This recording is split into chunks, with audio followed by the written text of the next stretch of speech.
7 de junho de 1944. A luz do amanhecer filtrava-se pela fumaça que ainda pairava sobre as sebes da Normandia, enquanto o sargento Bill Morrison, da 29ª Divisão de Infantaria, se agachava atrás de um muro de pedra, observando silhuetas que se moviam pela névoa matinal, a uns 200 metros a leste. Por um momento seu dedo se tensionou no gatilho do fuzil Memum. Então ele viu os capacetes de formato diferente, aba mais plana, e os uniformes de batalha num tom ligeiramente diferente de verde-oliva. Tropas britânicas avançando a partir da Praia Gold para se unir ao setor americano. Morrison nunca tinha visto um soldado britânico pessoalmente antes. Nenhum dos homens de seu pelotão tinha. Haviam treinado na Inglaterra por meses, sim, mas sempre em bases americanas, sempre com unidades americanas. Agora, 36 horas após desembarcar na Praia Omaha, exaustos e ainda tremendo pelo que haviam passado, estavam prestes a encontrar seus aliados cara a cara. "Não atirem", murmurou Morrison. "São nossos, bem deles." "Você entendeu." A patrulha britânica se aproximou. Morrison se levantou e ergueu a mão. O soldado britânico à frente, um tenente pelos distintivos, parou, observou o grupo de Morrison e então caminhou à frente com o fuzil pendurado no ombro. Era jovem, talvez 23 anos, com um bigode fino e uma expressão cuidadosamente neutra. "29º da Infantaria?" perguntou o oficial britânico. O sotaque tornava as palavras curtas formais. "Isto mesmo", respondeu Morrison. "Vocês são da Praia Gold, 50ª Divisão. Devemos nos encontrar com o seu pessoal perto de Port-en-Bessin." Ele olhou para a fumaça subindo na direção de Omaha. "Dia difícil ontem." Morrison pensou na praia nos corpos na arrebentação nas 6 horas de inferno, antes de finalmente saírem da areia. "É", disse ele. "Difícil." O tenente britânico assentiu como se Morrison apenas tivesse confirmado algo que ele já sabia. "Muito bem. Então estamos avançando em direção a Bayeux. Seu comando sabe que estamos na área." "Sabe agora", respondeu Morrison. O tenente sorriu levemente, nem amigável nem distante. "Bom trabalho. Continuem." Ele virou-se para os homens, disse algo que Morrison não ouviu, e a patrulha seguiu adiante rumo ao oeste. Morrison os observou partir. Seu cabo Ed Hayes do Brooklyn aproximou-se. "Então é isso. Esses são os britânicos. O que você esperava?" "Não sei. Algo mais britânico, acho." "Eles se parecem conosco", disse Morrison. "Capacetes diferentes, uniformes diferentes. Viu os fuzis deles Lee Enfields. Meu pai usou um na guerra passada", disse Hayes. "Boas armas, só que de ferrolho, manual lentas." Morrison assentiu. Os britânicos se moviam pelas sebes com precisão cuidadosa. Cada homem cobria o outro espaçamento perfeito profissional controlado. "Parece que sabem o que estão fazendo." "E nós também", respondeu Hayes, mas havia dúvida em sua voz. Morrison não respondeu. Pensava em Omaha Beach, o caos, o terror, a corrida desesperada pela sobrevivência. Aqueles britânicos se moviam como se estivessem num desfile mesmo ali mesmo agora. Era diferente. Ele não sabia dizer se era melhor ou pior, apenas diferente. No meio da manhã, o pelotão de Morrison já havia avançado uns 3 quilômetros para o interior e encontrado forças britânicas mais 3 vezes. Cada encontro seguia o mesmo padrão. Identificação cuidadosa, breve troca de palavras. Continuação da marcha. Os britânicos eram educados, eficientes e completamente imperturbáveis pela guerra acontecendo ao redor. Isso começava a deixar os americanos inquietos. O soldado de primeira classe, Tommy Chen, operador de rádio de São Francisco, expressou o sentimento durante uma pausa num celeiro. "Eles são calmos demais", disse, observando um grupo britânico preparar chá. Sim, chá nas ruínas de um celeiro, enquanto a artilharia alemã rugia ao longe. "Eles sabem que estamos numa guerra, certo." Os britânicos haviam montado um pequeno fogareiro, tirado chá de algum lugar, e passavam canecas de metal enquanto o sargento deles examinava um mapa. Um deles fumava um cachimbo. "Um cachimbo?" Morrison já tinha visto homens fumarem cigarros sob fogo inimigo, claro, mas um cachimbo sugeria lazer, contemplação, uma tarde de domingo. Talvez sejam assim mesmo, disse Morrison. É estranho, insistiu Chen. A gente salta a cada som e eles estão fazendo um piquenique de chá. Um soldado britânico, um cabo corpulento e de meia idade, ouviu e se aproximou com uma caneca na mão. Quer um gole? Perguntou, oferecendo o chá a Chen. Chen pegou, cheirou desconfiado. Isso é mesmo chá. Claro que é chá. O que mais seria... Não sei. Remédio combustível. O cabo britânico soltou uma risada curta. Vocês Yankees e seu café não funcionam sem ele, não é? Somos iguais com o chá. Mantenha calma. Ele bateu no próprio templo. Acalma os nervos? Chen tomou um gole e fez uma careta. Está quente. Esse é justamente o propósito. Morrison aceitou uma caneca quando lhe ofereceram. O chá era forte e amargo, nada parecido com o chá gelado doce que sua mãe fazia na Virgínia. Mas estava quente, e o cabo britânico tinha razão. Havia algo reconfortante naquilo, no ritual de parar, preparar, beber e seguir em frente. Os britânicos já estavam em guerra havia 5 anos. Talvez fosse assim que se sobrevivia por tanto tempo fazendo chá, mantendo as rotinas, permanecendo humano. Há quanto tempo você está lutando? Perguntou Morrison ao cabo. Desde 1940. Dunkerque, norte da África. Sicília, agora aqui. O cabo respondeu de forma neutra, sem orgulho, nem queixa, apenas fatos. Vocês 2 dias. O cabo estudou o rosto de Morrison, depois assentiu. Você vai se acostumar ou não. De qualquer forma, mantenha a cabeça baixa e o fuzil limpo. Terminou o chá, recolheu a caneca e voltou para seu esquadrão. Hayes inclinou-se para Morrison. 4 anos de combate e o cara está fazendo chá num celeiro. Ou eles são malucos ou nós somos. Talvez os dois, respondeu Morrison. As diferenças ficaram mais evidentes ao longo do dia. O pelotão de Morrison foi anexado a uma companhia britânica para avançar em direção a um cruzamento a uns 3 quilômetros ao sul. O capitão britânico, um homem alto e magro chamado Patton, fez o briefing da força combinada com o mesmo tom que o diretor da escola de Morrison usava ao explicar as regras de detenção. Calmo, controlado, um pouco entediado. O objetivo é este cruzamento, disse Patton apontando no mapa. Os alemães têm uma metralhadora aqui, possivelmente um grupo de morteiro aqui. Avançaremos em 2 colunas, suprimiremos a metralhadora e limparemos a posição. Perguntas? Morrison levantou a mão.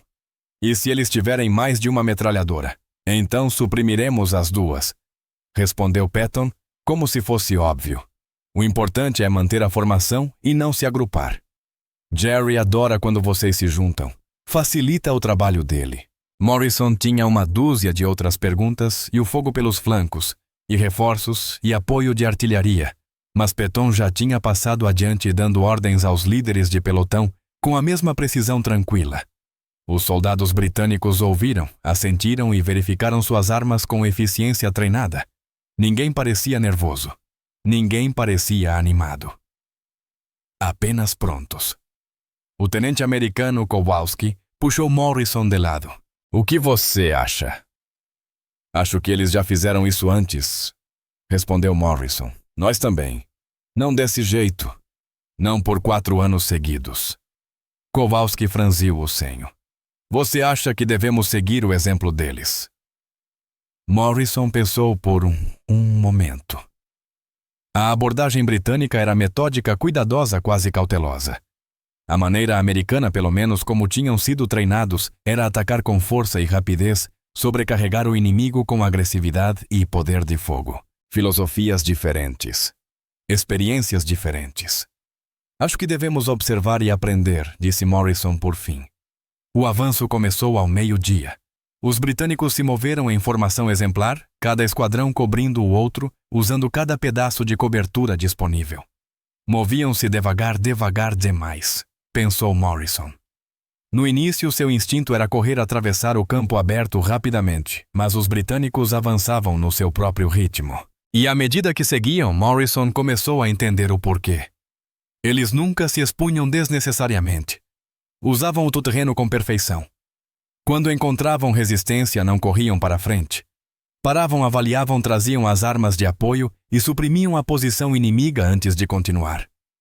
Era como assistir a uma máquina em funcionamento, cada peça movendo-se em coordenação com as outras. A metralhadora alemã abriu fogo quando o pelotão britânico da frente estava a uns 45 metros do cruzamento. O esquadrão imediatamente se jogou no chão e respondeu ao fogo enquanto o sargento chamava coordenadas. Em menos de 30 segundos, a equipe de morteiro britânica já havia ajustado a pontaria. 3 disparos depois, a metralhadora se calou. Avançar, gritou Patton, e os britânicos voltaram a se mover. Mesmo ritmo, mesma precisão. O grupo de Morrison os seguiu tentando acompanhar o compasso britânico. Parecia antinatural. Morrison queria correr, chegar logo à cobertura, mas se forçou a manter o passo. Hayes, ao seu lado, respirava pesado. Isto está levando uma eternidade, resmungou. Mas não estamos levando tiros, observou Morrison. Eles alcançaram o cruzamento 15 minutos depois. A posição alemã estava abandonada, a tripulação havia recuado quando os morteiros os atingiram. Os britânicos imediatamente montaram posições defensivas, enviaram patrulhas e estabeleceram um perímetro. Sem comemoração, sem alívio, apenas a próxima tarefa. Patton encontrou Morrison. Seus homens foram bem. Boa disciplina de fogo. Seguimos o seu exemplo, admitiu Morrison. Sensato. Vocês desenvolverão seu próprio estilo com o tempo. Todos desenvolvem. Patton tirou um porta-cigarros de prata gravado e ofereceu um a Morrison. O segredo é viver o suficiente para desenvolver esse estilo. Morrison aceitou o cigarro. É sempre assim com vocês. Tão controlado, meu Deus, não respondeu Patton. Às vezes é um caos completo. Mas você tenta manter a estrutura mesmo assim. Dá aos homens algo a que se agarrar. Patton acendeu os 2 cigarros. Vocês cruzaram por Omaha, não foi? Sim, senhor. Ouvi dizer que foi bem difícil, pior que o nosso desembarque. Foi ruim, disse Morrison sem se estender. Patton assentiu sem insistir. Bem, vocês estão aqui agora, é o que importa. Ele olhou o relógio. Morrison notou que era um de bolso, não de pulso. Vamos manter esta posição até escurecer, e depois avançar mais 1 milha. Seu tenente está coordenando com meu segundo em comando. Faça seus homens comerem e descansarem. Morrison prestou continência. Os britânicos retribuíam de forma diferente, percebeu mais casual, quase um aceno, e voltou ao seu grupo. Eles haviam encontrado uma cratera de obus e estavam compartilhando rações. Hayes tinha conseguido uma lata de ração britânica de algum lugar e a examinava com curiosidade científica. Tem chá aqui dentro, anunciou. A ração vem com chá, não com café. Chá. Claro que sim, disse Chen. Provavelmente vem com crumpets também. O que é um crumpet? Não sei, alguma coisa britânica. Morrison se sentou, abriu suas próprias rações. Os soldados britânicos próximos comiam em silêncio, conversando entre si. O tom era diferente do dos americanos, mais contido, cheio de humor seco e referências que Morrison não entendia. Um deles estava lendo um livro, lendo de verdade enquanto comia. Morrison não conseguia imaginar estar calmo o suficiente para ler em plena zona de combate. Um soldado britânico percebeu que Morrison o observava e se aproximou com sua lata de ração. Quer trocar? Te dou minha carne enlatada pelo seu... O que é isso? Spam, respondeu Morrison. Spam repetiu, o britânico saboreando a palavra. Do que é feito carne misteriosa? Ah, igual a nossa, então. O soldado se sentou sem ser convidado, tirou um cigarro e acendeu. Vocês foram bem hoje. Primeira vez trabalhando conosco. Primeira vez vendo vocês, disse Morrison. Sério? Achei que tivessem treinado na Inglaterra. Treinamos, mas nunca encontramos soldados britânicos. Sempre em bases nossas.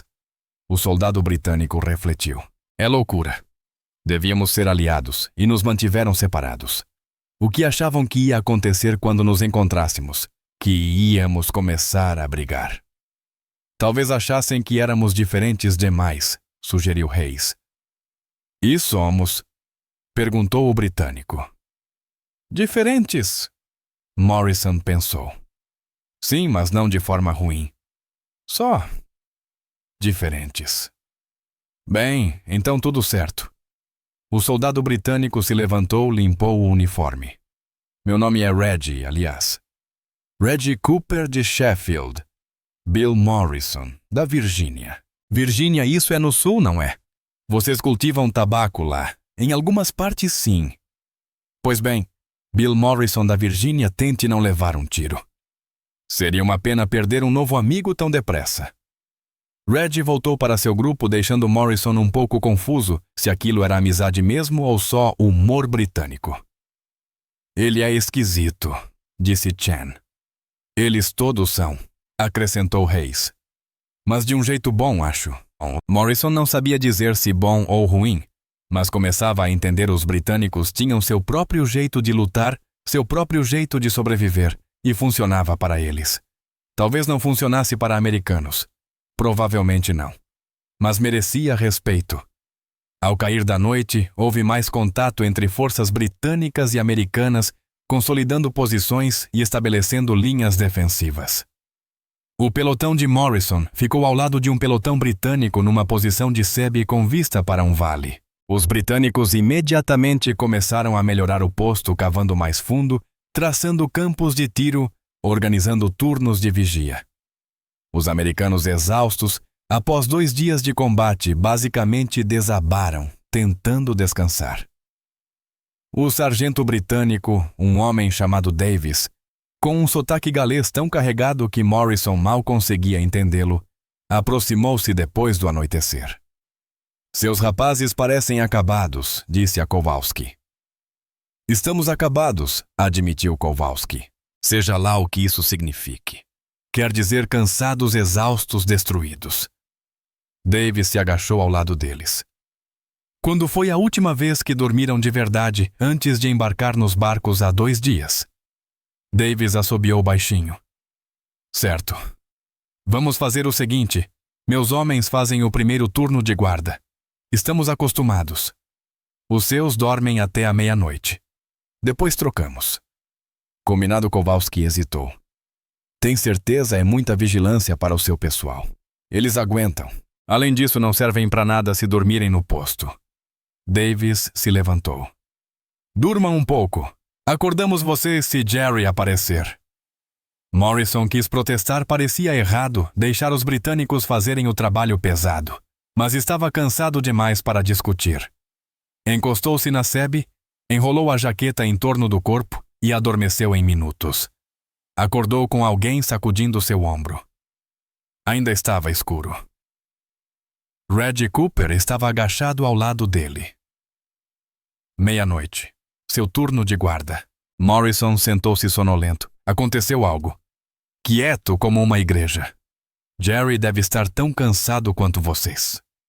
Reggie lhe entregou um cantil. Chá ainda quente. Bem morno. Morrison bebeu. O chá estava doce daquela vez com leite condensado. Cortou a névoa em sua cabeça. Valeu. Sem problema.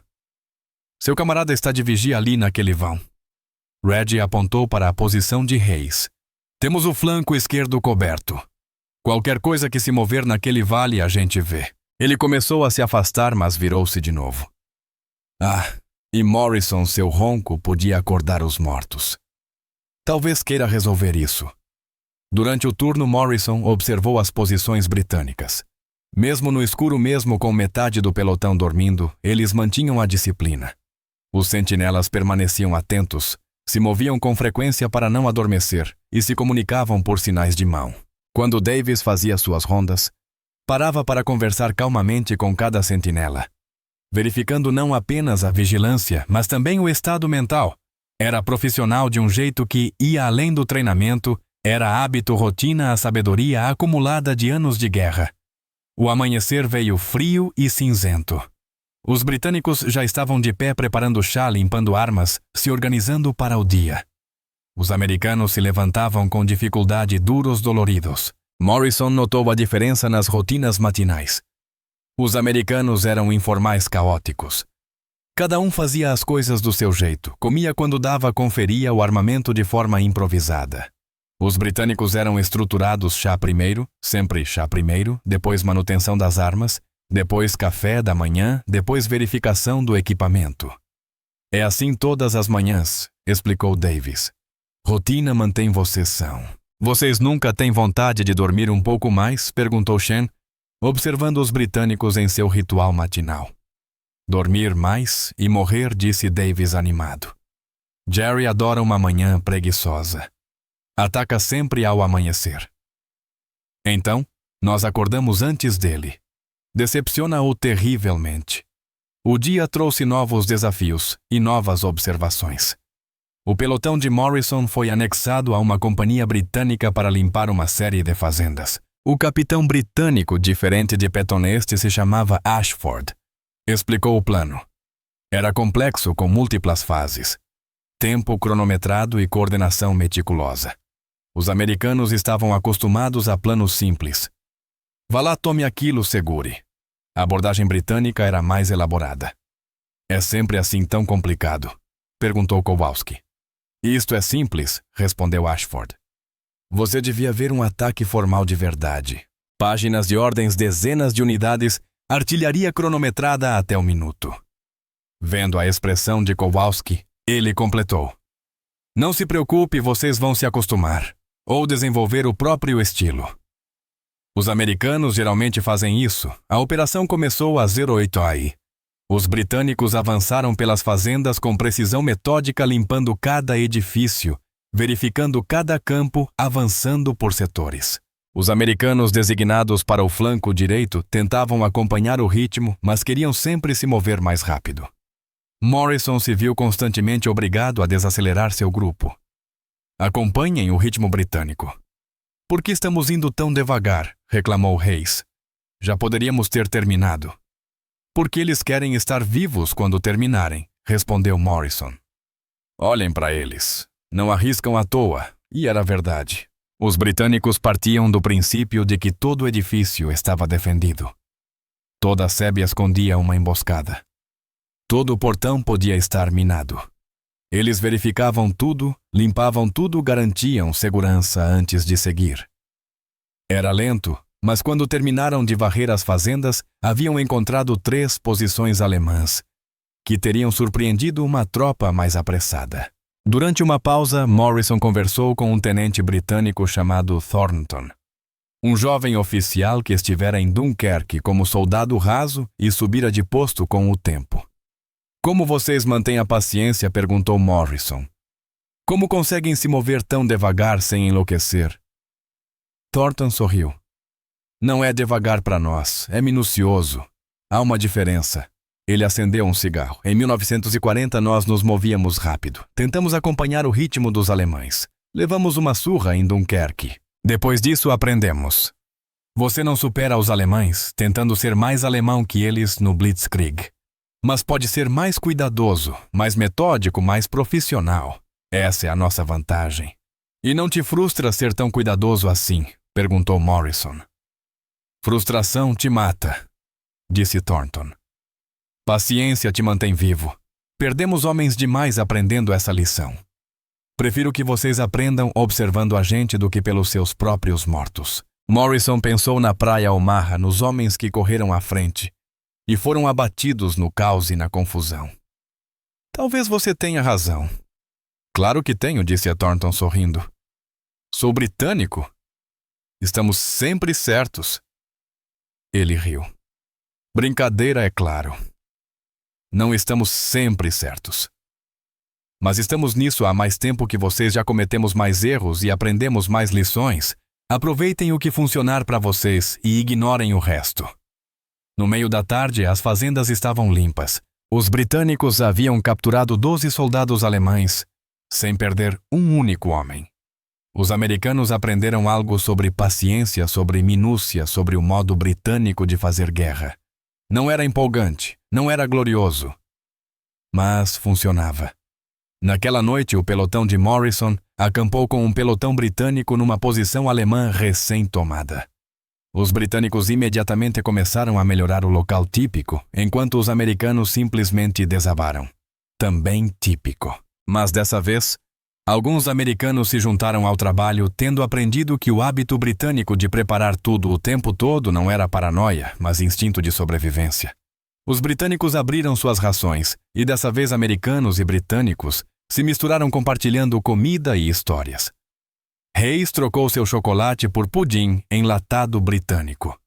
Chen convenceu um soldado britânico a explicar o cricket, não entendeu nada, mas apreciou o esforço. Morrison se viu conversando com Davis sobre a vida antes da guerra, sobre famílias, sobre o que fariam depois. "É casado?" perguntou Davis.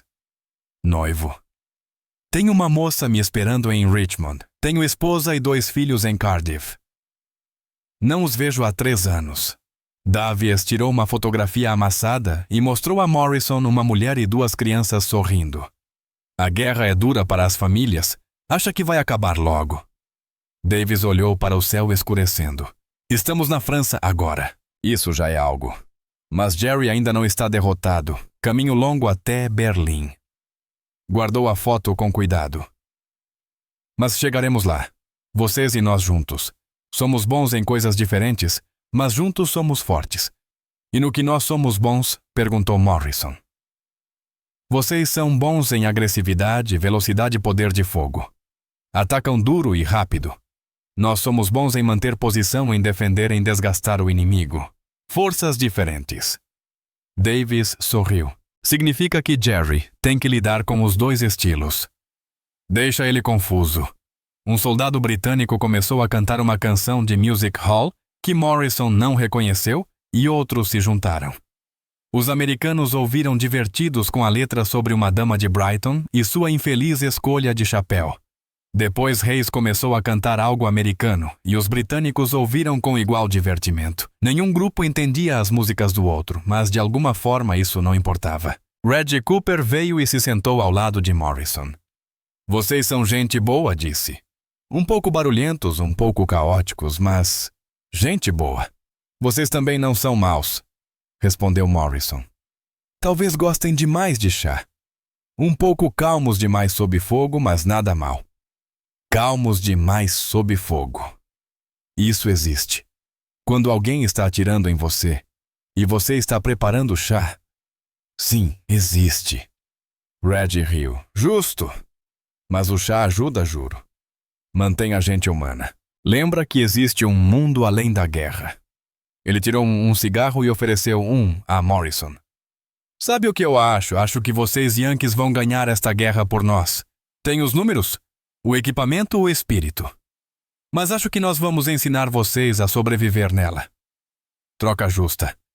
Morrison aceitou o cigarro e deixou que Reggie acendesse. Troca justa concordou. Na manhã seguinte vieram as ordens de movimento. Os britânicos seguiriam para leste rumo a Caen. Os americanos para oeste rumo a Cherbourg. A aliança se dividia, cada força seguindo para seus próprios objetivos. O pelotão de Morrison se alinhou para partir e o pelotão britânico, com quem haviam passado 2 dias, veio se despedir. Davis apertou a mão de Kowalski. "Boa sorte, tenente. Mantenha a cabeça baixa. Você também, sargento." Reggie se aproximou de Morrison e lhe entregou algo embrulhado em papel. "Para a estrada." Morrison desfez o embrulho, era chá, uma lata inteira de chá do exército britânico. "Não sei como preparar isso. Você vai descobrir. Água quente, chá, um pouco de leite, se tiver um pouco de açúcar, se der sorte. Beba quando as coisas ficarem difíceis. Vai te lembrar que você ainda é humano." Reggie estendeu a mão. "Vejo você em Berlim, Morrison." Morrison apertou sua mão. "Vejo você em Berlim, Cooper." As 2 forças seguiram em direções diferentes. Morrison olhou para trás uma vez e viu os britânicos desaparecendo entre as sebes, movendo-se com aquela mesma precisão cuidadosa que ele aprendera a reconhecer. Diferentes dos americanos. Ritmo diferente, estilo diferente. Abordagem diferente, mas eficazes profissionais dignos de respeito. Hayes se aproximou. "Acha que vamos vê-los de novo, talvez? Esta é uma guerra grande, mas a frente é pequena. Os caminhos se cruzam." "Espero que sim. Eu estava começando a gostar deles. Até do chá." Morrison se sorriu. "Até do chá." Eles marcharam para o oeste rumo aos próprios objetivos e às próprias batalhas, mas Morrison carregou aquela lata de chá na mochila. E 3 semanas depois, quando seu pelotão ficou encurralado em uma aldeia ao sul de Cherbourg exaustos, e com medo ele atirou e preparou chá para o grupo. Ficou horrível, ele não fazia ideia do que estava fazendo, mas ajudou. Lembrou a todos que ainda eram humanos, ainda estavam vivos, ainda lutando. E quando finalmente tomaram a aldeia e encontraram suprimentos britânicos em um depósito alemão capturado, Morrison sorriu ao ver as caixas de chá empilhadas num canto. Exércitos diferentes, estilos diferentes, mas algumas coisas eram universais. Os britânicos precisavam do chá, os americanos do café, e ambos precisavam um do outro para vencer aquela guerra. As observações que as tropas americanas fizeram sobre as forças britânicas nos primeiros dias após o dia D foram variadas e complexas. Alguns americanos achavam os britânicos lentos demais, cautelosos demais, presos demais a procedimentos. Outros admiravam seu profissionalismo, sua calma, sua experiência. A maioria ficava entre os 2 extremos, reconhecendo que o modo britânico de guerrear era diferente, mas não errado. Eficaz em seu próprio contexto, digno de estudo, mesmo que não de imitação. Os britânicos, por sua vez, achavam os americanos agressivos, informais e às vezes imprudentes. Mas também reconheciam a energia americana, o otimismo americano e a disposição americana de aprender. As 2 forças eram produtos diferentes de culturas militares diferentes e de experiências de guerra diferentes. Mas aprenderam a trabalhar juntas, a complementar os pontos fortes uma da outra e a cobrir suas fraquezas. Nas cartas enviadas para casa, soldados americanos descreviam seus aliados britânicos com uma mistura de espanto e respeito. Escreviam sobre o chá, sempre o chá. Escreviam sobre a calma britânica sob fogo, a disciplina britânica, o humor britânico seco. Falavam sobre diferenças táticas de equipamento de cultura, mas acima de tudo escreviam sobre a descoberta de que, apesar de todas as diferenças, estavam do mesmo lado lutando contra o mesmo inimigo, trabalhando pelo mesmo objetivo. Um soldado da 21ª Divisão de Infantaria escreveu para a irmã em julho de 1944. Os britânicos são caras estranhos. Bebem chá quando deviam beber café. Ficam calmos quando deviam estar com medo. E se movem devagar quando deviam ser rápidos. Mas estão lutando esta guerra há 5 anos. E ainda estão aqui, ainda lutando, ainda profissionais. Acho que devem estar fazendo algo certo. Podemos aprender com eles. Acho que estamos aprendendo.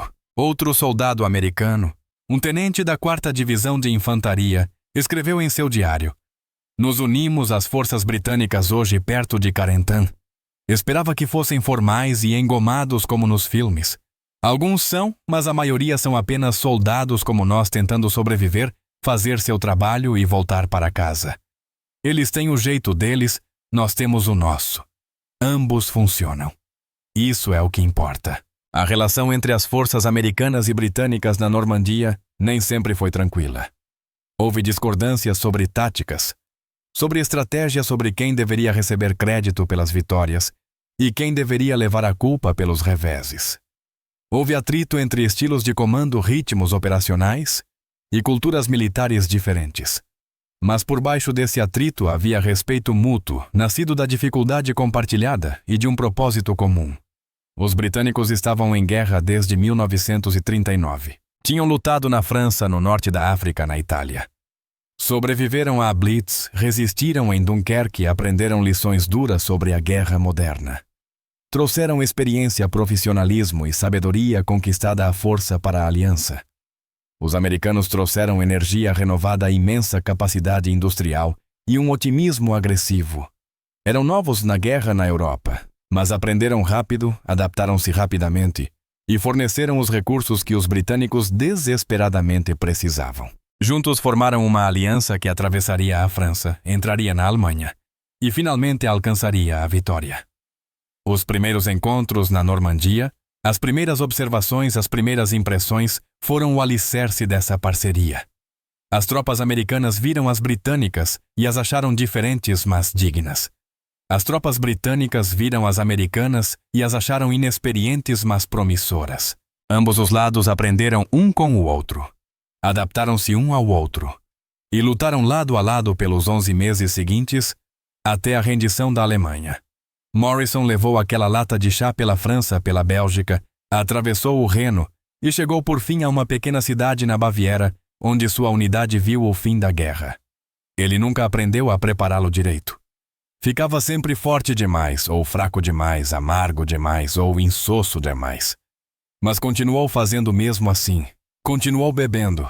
Continuou lembrando daqueles primeiros dias após o dia D, quando aprendeu que aliados podiam ser diferentes e ainda assim continuar aliados, que respeito não exigia semelhança, que o jeito britânico e o jeito americano podiam levar ao mesmo destino.